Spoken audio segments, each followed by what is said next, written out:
All of our readings this morning come from this book titled The 7 Principles in Word and Worship, which is put out by the UUA, edited by Ellen Brandenburg. So we're going to light our chalice first. And do I have a volunteer who would like to? Jim, please come down. I will guide you through the process. You've seen this done before. I've seen it done a few times. Okay. I'll probably mess it up, but I've seen it done. Oh no, this is going to be just fine.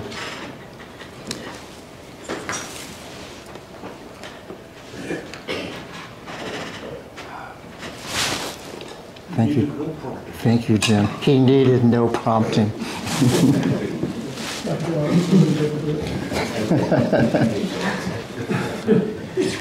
As we light the chalice this morning, we remember that all the darkness in the world cannot snuff out the light of one small candle. And may we keep lighting our small candles until a larger light sweeps across our nation and our world, bringing light to all.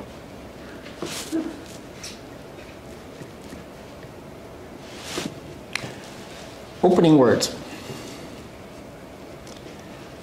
Welcome to this place of possibility. This is love's hearth, the home of hope, a refuge for minds in search of truth unfolding, ever beautiful, ever strange. Here, compassion is our shelter, freedom our protection from the storms of bigotry and hate. In this place, may we find comfort and courage.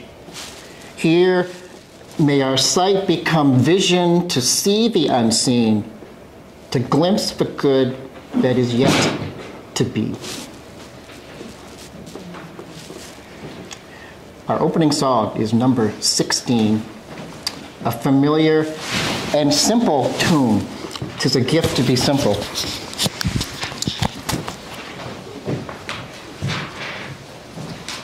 And we're going to sing 2 verses on this. The first, how it goes, it is a gift to be simple. And the second verse, we're going to say it's a joy to be simple. Is that simple enough? Let us stand as you are able. And it will also help you warm up on this cold January day.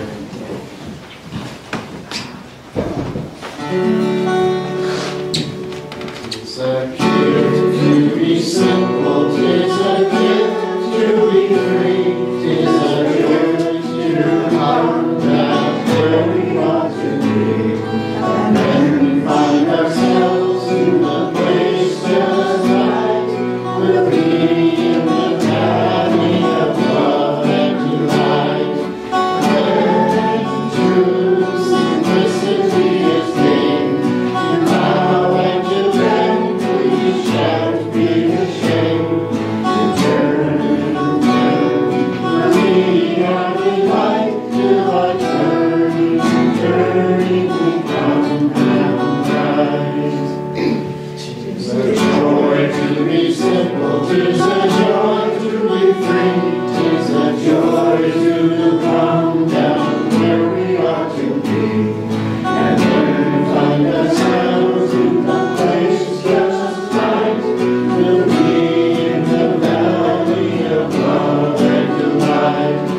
When true simplicity is gained, to bow and to bend, we shan't be ashamed. To turn, we are delight till by turning we come round right.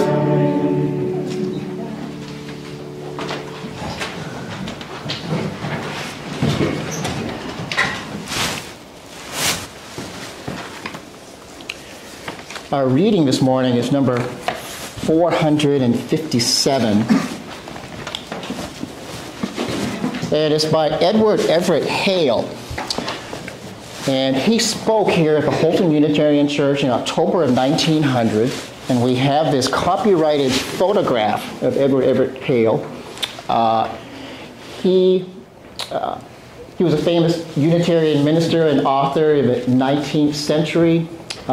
He wrote the famous, what was it called, Man Without a Country in Atlantic Monthly. He was the grand-nephew of Nathan Hale, one of the spies during the American Revolutionary War. And he left a personal note for us here in Holton.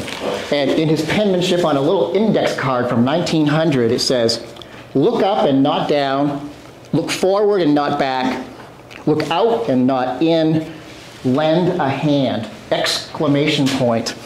Edward E. Hale, October 27, 1900.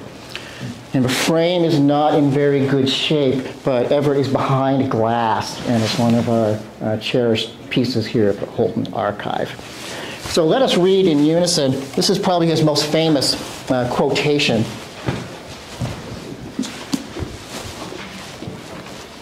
And it ties into our topic today on EarthCare. Let us read it together. "I am only one, but still I am one. I cannot do everything, but still I can do something. And because I cannot do everything, I will not refuse to do something that I can do."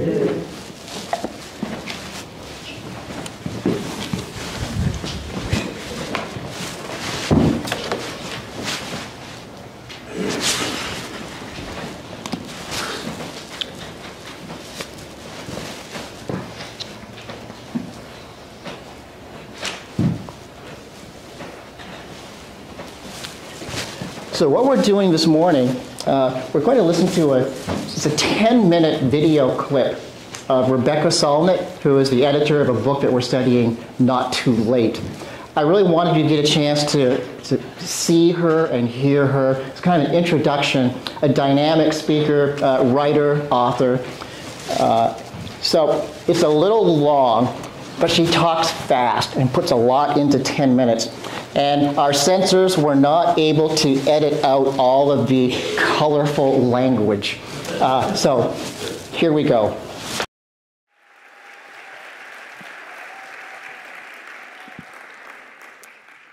Wow, there's a lot of you. Hello, everybody. Happy Ramadan, Easter, Passover, and Buddha's birthday weekend. It's an honor to be here. Thank you so much.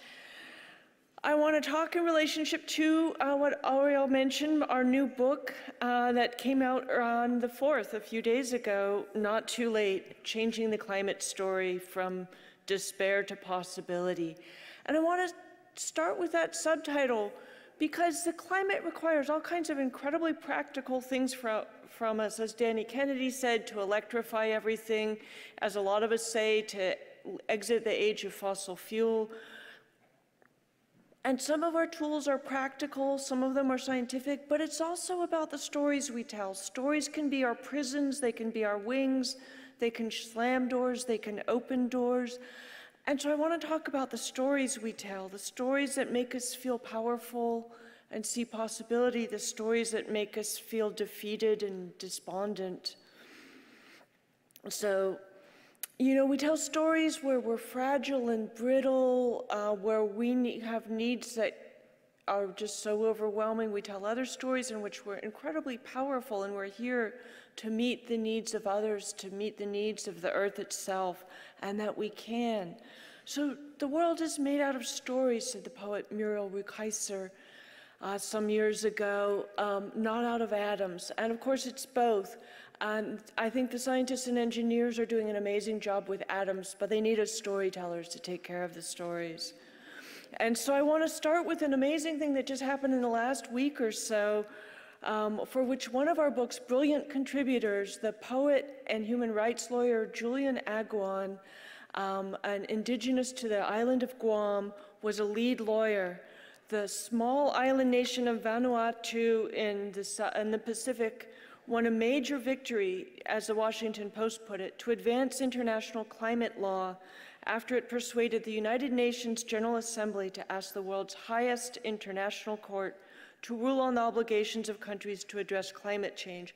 This is going to make countries accountable in a way the Paris Climate Treaty, which was essentially voluntary, didn't. It's going to really put them on the carpet if it goes through. And what the Prime Minister of Vanuatu said, an International Court of Justice advisory opinion could be an important catalyst for the urgent, ambitious, and equitable climate action needed to stop global heating and to limit and remediate climate-induced human rights harms. And Vanuatu is one of the most climate vulnerable places.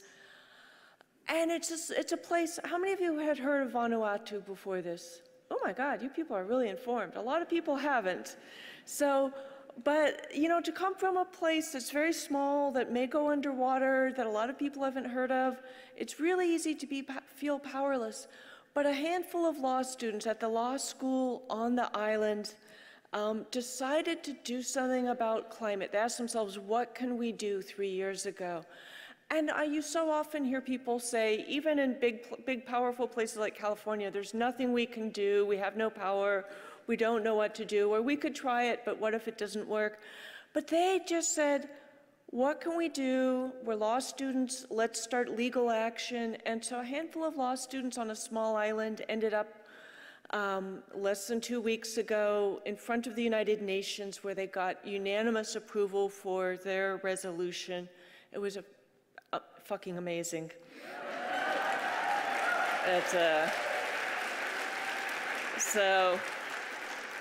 And they knew what we all need to know to do what we need to do. The future is not yet written. We're writing it in the present with our actions or inactions.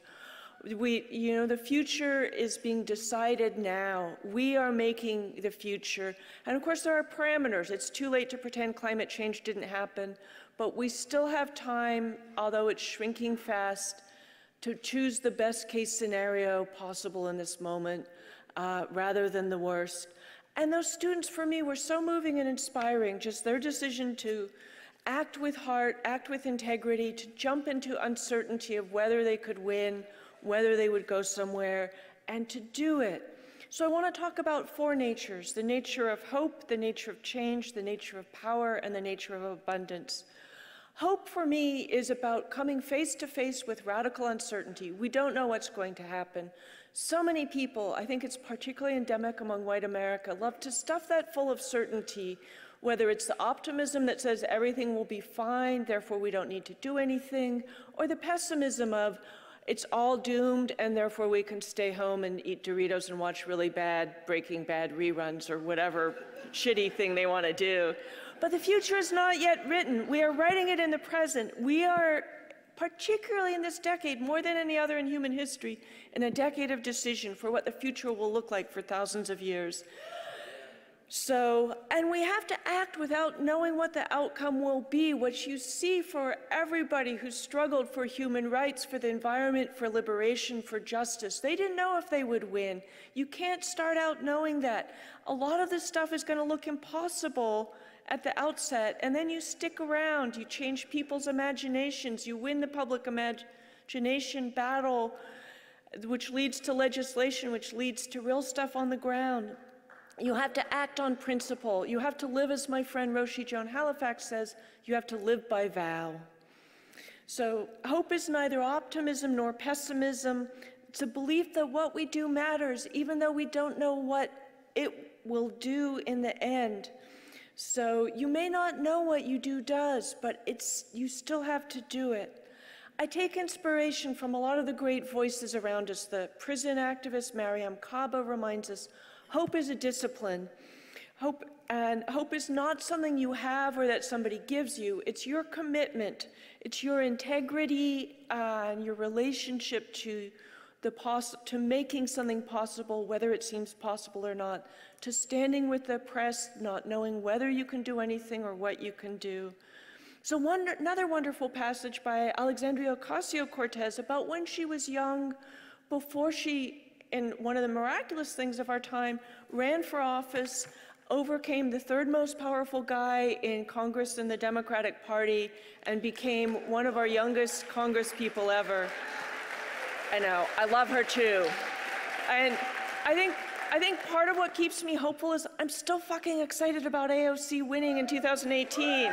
I'm excited about Vanuatu. I'm excited about the Paris Climate Treaty. You know, like you have to hold on to the past in order to make the future.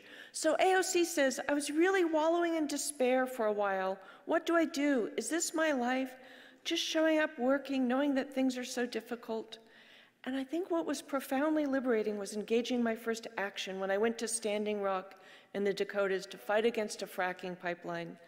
And then she says, hope is not something that you have. Hope is something that you create with your actions. Hope is something you have to manifest in the world. And once one person has hope, it can be contagious.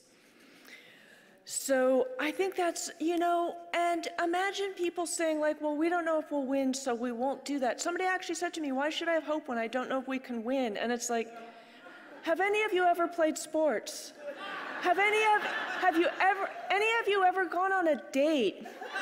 Have any of you ever had children? And we are high-rolling gamblers. We take chances all the time. Our lives are made out of wild chances. Your life is made out of the wild chance, good or bad, that your parents took. You know, good or bad meaning the relationship, not you. But I won't talk about my family. So I often see people confident that we're going to win and need to do nothing, or lose that we're going to do nothing. But we live in radical uncertainty, and that's full of possibility. So, and now I want to talk a little bit about the nature of change, which is not instant results guaranteed or your money back. People are so really want to have a protest on Tuesday and the government to fall on its knees on Wednesday. It does occasionally happen, mostly it doesn't. A lot of times it takes a while. Sometimes the consequences are indirect. The Dakota Access Pipeline made AOC decide to run for office, where she introduced the Green New Deal into Congress. The Green New Deal, as we all know, didn't pass, but it changed how we all thought about what was possible. It became Biden's platform in his campaign. It became the Build Back Better initiative, which was... And she keeps going. But that gives you a little flavor for her passion on this complex, multi-ranging topic. And we're going to talk a little bit about it today after we have the offertory.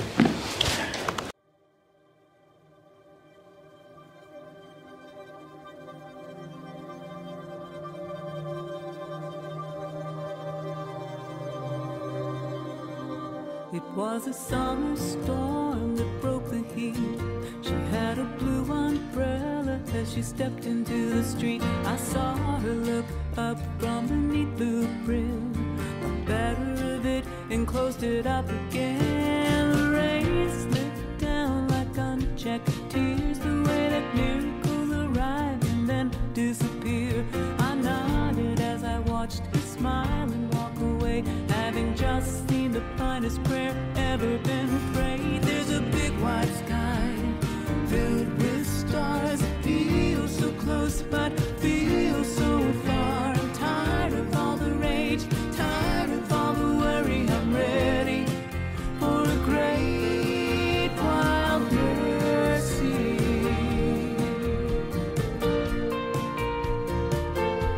A great wild mercy.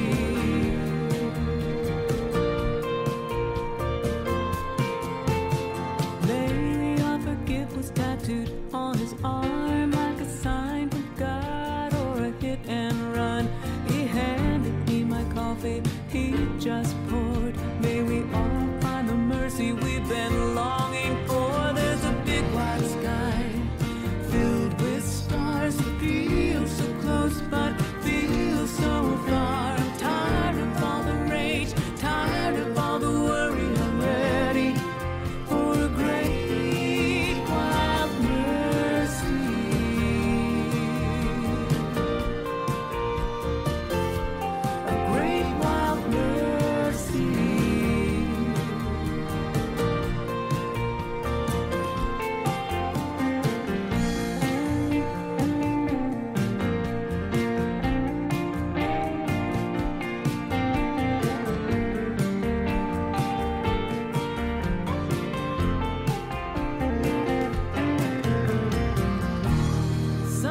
just born restless, dazzled by the heart and softness of things, sensing an ever-present goodness still circling on wings.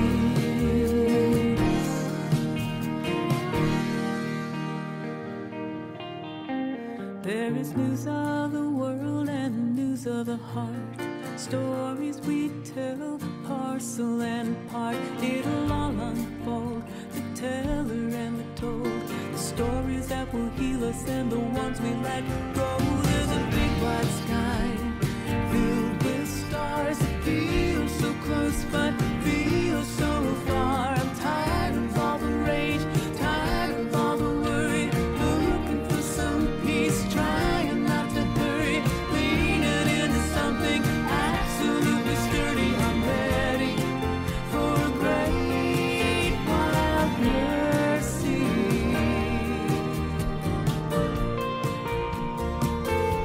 A great wild mercy.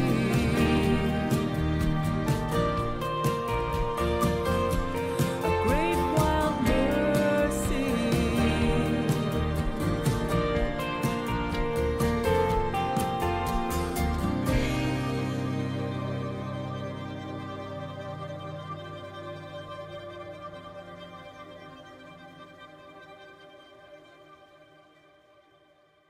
I'd appreciate a round of applause for finally getting that video delivered.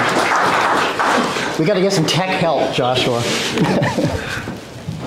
Okay.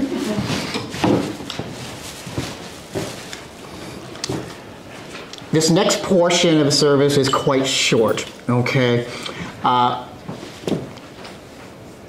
We're going to do a quick review. This is our third session on EarthCare, but of course, Advent, Thanksgiving, Pledge Drive has kind of been in the middle of this. So just for a quick review, in case you are not remembering where we're at in our progress. Session 1 was basic introduction to EarthCare, and we came up with 4 parts of EarthCare practice, or topics that we would be, or categories of topics we'd be looking at during this year. 1 was science and technology, kind of the facts. 2, ethics and moral case. 3, philosophy and spiritual psychology related to this topic. You know, a song such as this would be in that category of Carrie Newcomer. And 4, action and application. Session 2 went into the role of hope, hopeful action. And our EarthCare 2-part strategy for hope and effectiveness that came out of that session was based on 1, just getting the facts, the data of what are we talking about, reliable information, and 2, our perspectives. You know, what is our take on the data? And I think of Ira and Randy's service on manifesting, you know, would be a perfect example of, you know, what's our perspective on this? Where does data, is it going to take you? So hence that topic on the primary aspect of hope and hopeful action. And session 3 is today, titled, The Big Question, What Can We Do? And I'm curious, is this a question we should ask at the beginning of the project, of the study project, or is it something you actually ask at the end, once you've been through some research, conversations, topic? Because what we're doing, if you ask the question, the big question now, you're jumping right to part 4 of EarthCare practice, action and application, which maybe we should be doing something right now as well.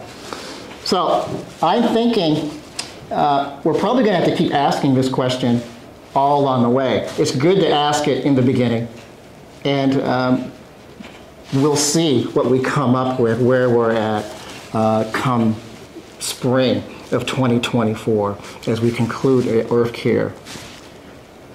On Wednesday night, we had an Aroostook Climate Group meeting in the Cup Cafe.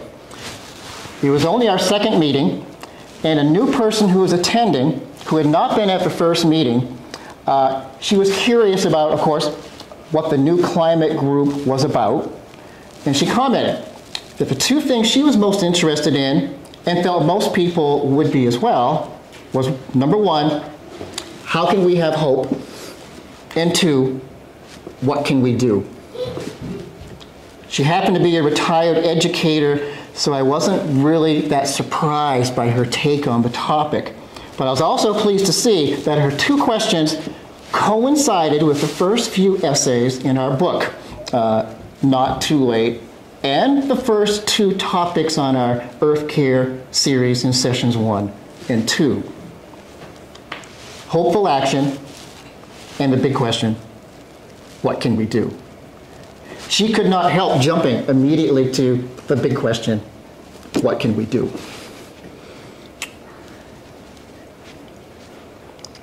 So just a few comments on hope and then to the big question. And most of what I wrote down in my notes is just, I realized I was re-quoting Rebecca Solnit from her lecture that we just listened to.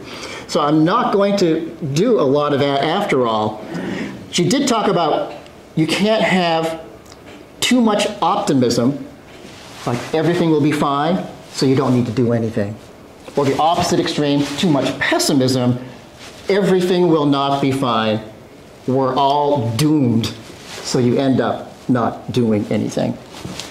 So I have this Dilbert cartoon that I'll pass around in just a minute. It's Dilbert and his pet dog Bert is walking along with him on a walk. And Dilbert says, I have a great idea for a startup. And Dogbert says, you're doomed. Dilbert's second friend, maybe the first idea won't work, but I'll keep pivoting until something does. Dogbert's comment, you're doomed. In the third panel, the most important thing is that I need to keep my optimism and enthusiasm high. And Dogbert says, you're doomed.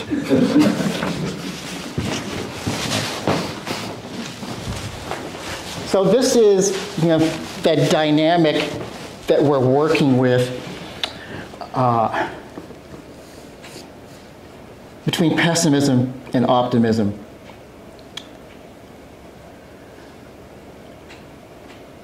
Rebecca says, we live in beautiful, deep uncertainty. The future is not yet written. We're writing it in the present with our actions or inactions. The future is being decided now. We are making the future. So choose the best case scenario in the moment and be careful to avoid the worst. It's this balancing.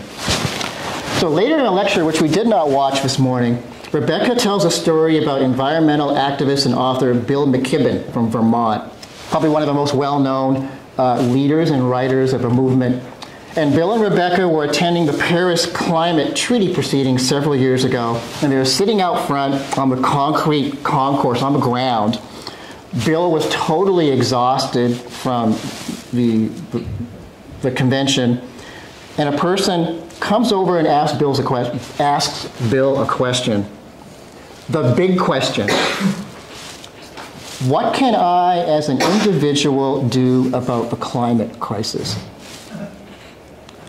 And Bill responded, and again, she's told this story over and over again, and it's such a great response.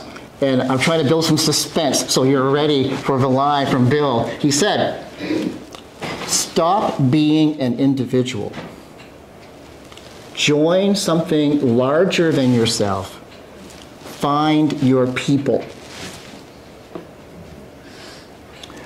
And Solnit goes on and says, yeah, we're not just consumers.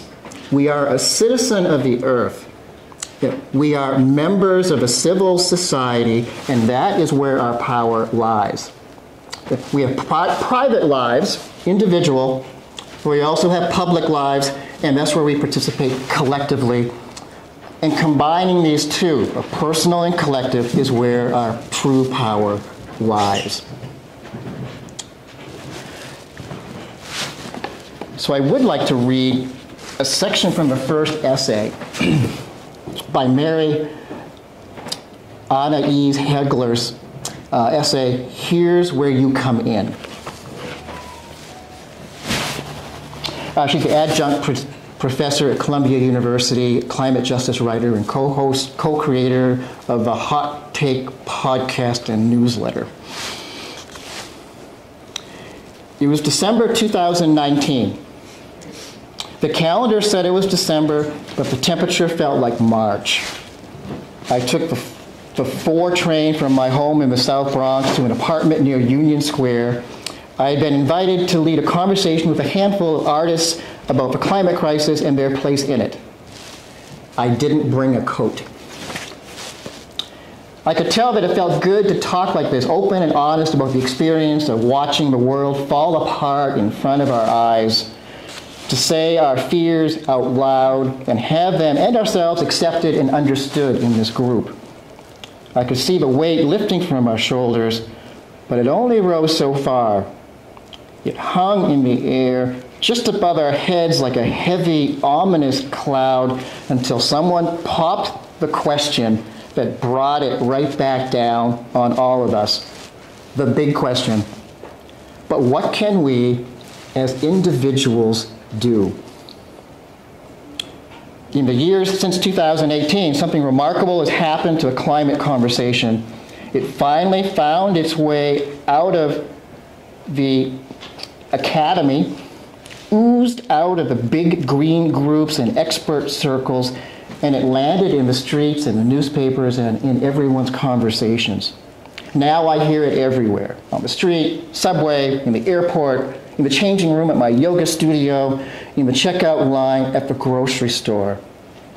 Climate is no longer niche, it's mainstream.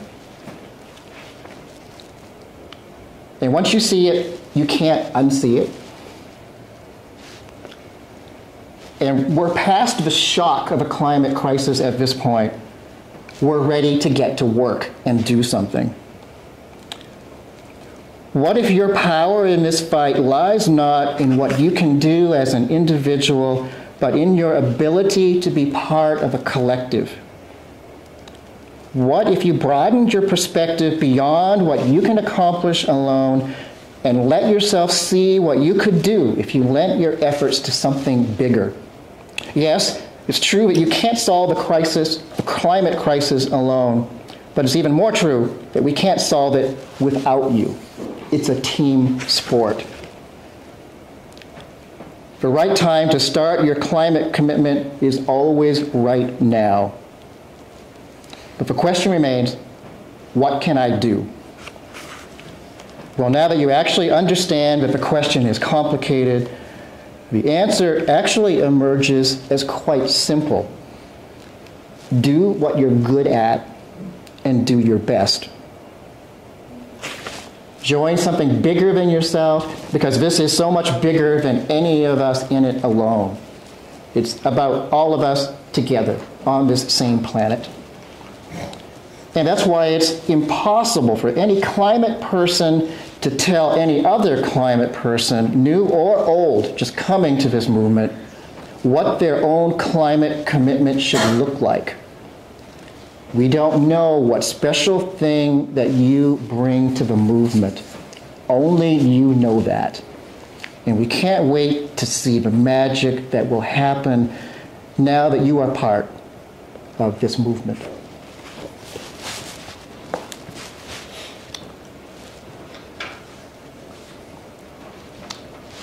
It's a gift to be simple. You know, that individual small carbon footprint is important.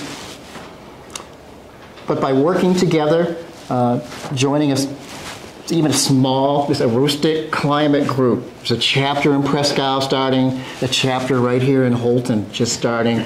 Trying to figure out what can we do for Eclipse 24, coming up in just a few short months.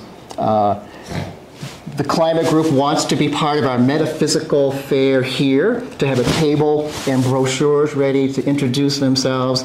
They're going to sponsor an event here in town, a lecture, it looks like, for high school. But it feels good to have our location here, these events for more visibility, to introduce these new ideas, new movements, new organizations to the town in this incredible year, cosmic dimensions of Eclipse 24 happening right here in Holton, Maine. And we're trying to be a part of that and to figure out what is our role. And we need each one of you to contribute and to help us pull that off as well.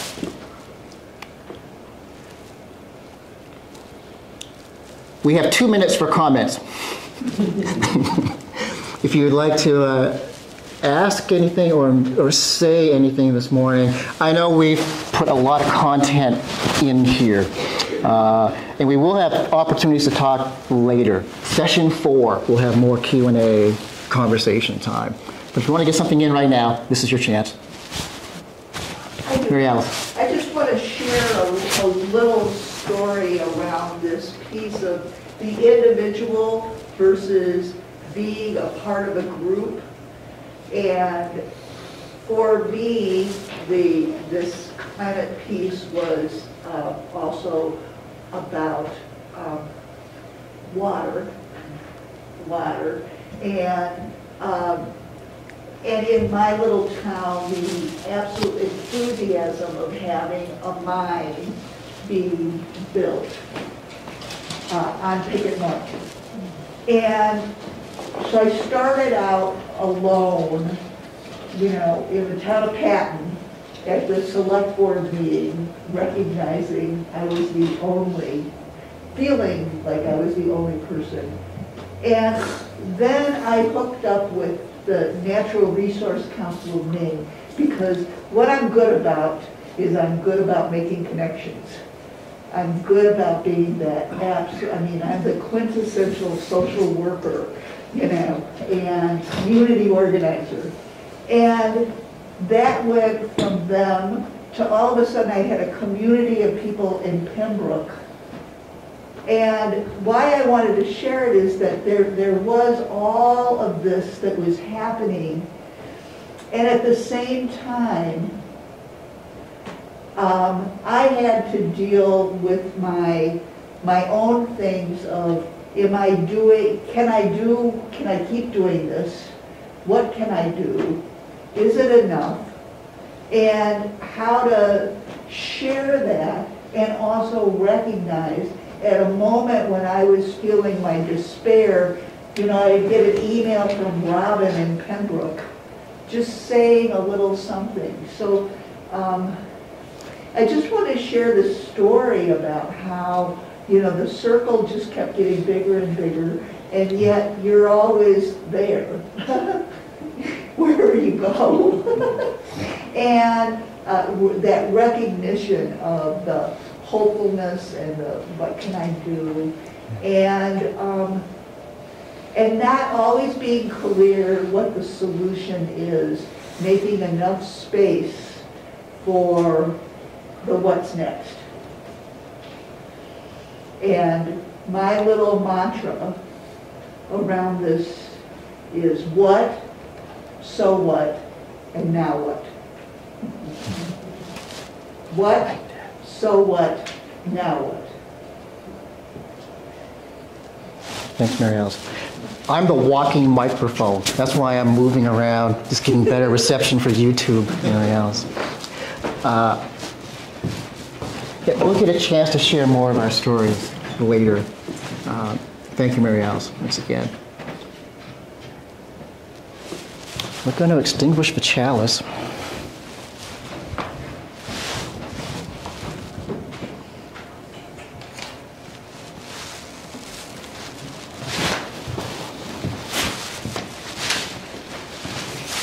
And this is one more reading, again, from the book by Frederick Gillis. And now may the love which overcomes all differences, which heals all wounds, which puts to flight all fears, which reconciles all who are separated, be in us and among us, now and always. Amen.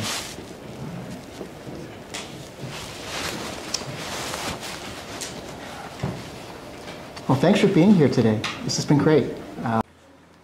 We want to thank everybody for tuning in today. If you'd like to show your support, please hit the like button, subscribe to our channel if you're not already subscribed, and help us out by sharing this message by clicking the share button.